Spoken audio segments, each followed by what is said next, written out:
The dead of night, 3 a.m. Complete silence, the kind that feels heavy, almost suffocating. That's when it started.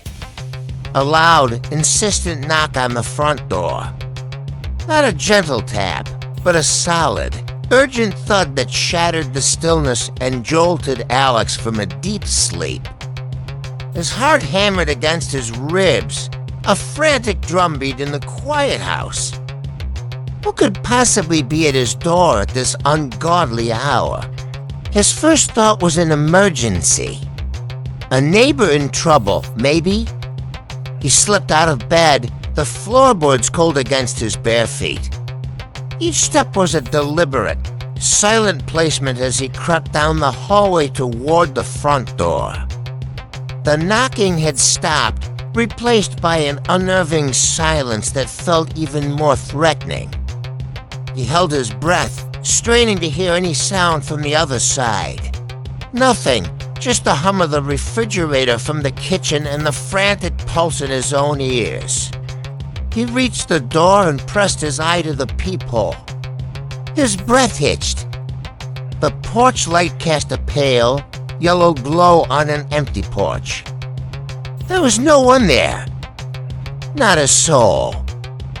Just the familiar sight of his welcome mat and the potted plant his mom had given him.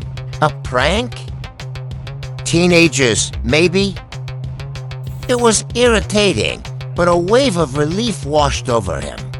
He started to turn away, ready to climb back into the warmth of his bed and forget the whole thing. Then it came again, bam, bam, bam. 3 thunderous blows against the door, so forceful this time that they would seem to groan under the impact. It was more aggressive, more demanding. The relief evaporated, replaced by a cold spike of fear. This wasn't a prank. This felt different. This felt personal. Alex backed away from the door, his mind racing. He fumbled for his phone on the entryway table, his fingers trembling. Should he call the police? What would he even say? Someone's knocking on my door? They'd think he was crazy. He decided to wait, to see if they would just go away. He stood frozen in the middle of his living room, a statue carved from fear, his eyes locked on the front door. The house was plunged back into that heavy silence. Seconds stretched into what felt like an eternity. 1 minute. 2 minutes, nothing.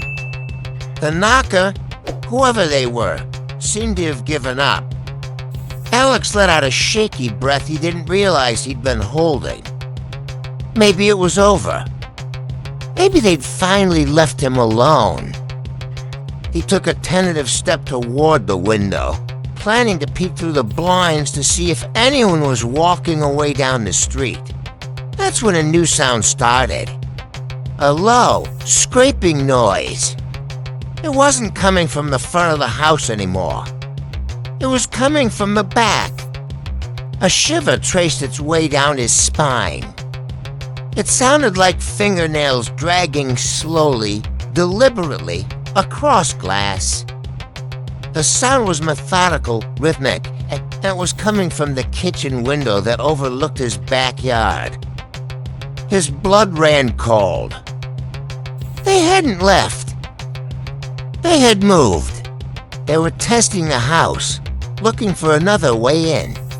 Alex flattened himself against the wall, trying to make himself as small as possible, his heart pounding a frantic rhythm.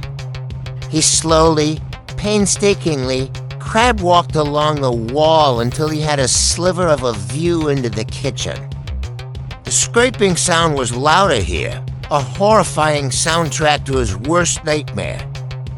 He peered around the edge of the doorway, his eyes darting to the window. For a split second, he saw it. A shadow, a tall, slender silhouette that moved with an unnatural quickness, flitting past the kitchen window. It was just a glimpse. A fleeting dark shape against the moonlit yard. But it was enough. It was real. There was someone out there, circling his house. Trying to get in, the scraping stopped. The silence that followed was the most terrifying thing he had ever experienced. It was the silence of anticipation, the quiet breath before the pounce. Panic took over, pure, unadulterated terror. He wasn't thinking about being embarrassed anymore. He scrambled for his phone. His thumb swiping frantically across the screen, his fingers were clumsy. Shaking so badly he could barely dial. He finally managed to press the 3 numbers, 911. The operator's voice was a calm anchor in his storm of fear. He whispered, his voice cracking, trying to explain what was happening. That someone was outside, that they had tried the front door, and were now at the back of his house. He stayed on the line, huddled in the darkest corner of his living room, his eyes glued to the dark rectangle of the kitchen doorway. Every creak of the house, every rustle of leaves outside, sent a fresh jolt of adrenaline through him. The operator assured him that officers were on their way. Their voice was a distant promise of safety. The minutes felt like hours. He just sat there, listening, waiting for the sound of a window shattering, a door breaking down. Waiting for the shadow to reappear, but this time, inside his home. Finally, he saw the flashing red and blue lights painting the walls of his living room. The sight was the most beautiful thing he had ever seen. The police were here.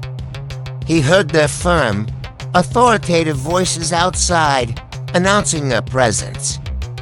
He stayed put, just as the 911 operator told him, until an officer knocked on the front door, calling out his name. This time, when he opened it, he was met with the reassuring sight of the uniformed officers. They searched the entire property, flashlights cutting through the darkness of his backyard. They checked every window, every door, every possible hiding spot. But they found nothing. No footprints. No broken locks that no one. The intruder, the shadow, had vanished as silently as they had appeared, leaving no trace behind. It was as if the entire event had been a figment of his imagination, a vivid nightmare. But Alex knew it wasn't a nightmare. The police were professional, sympathetic, but without any evidence. There was little they could do besides file a report and promise to patrol the area more frequently.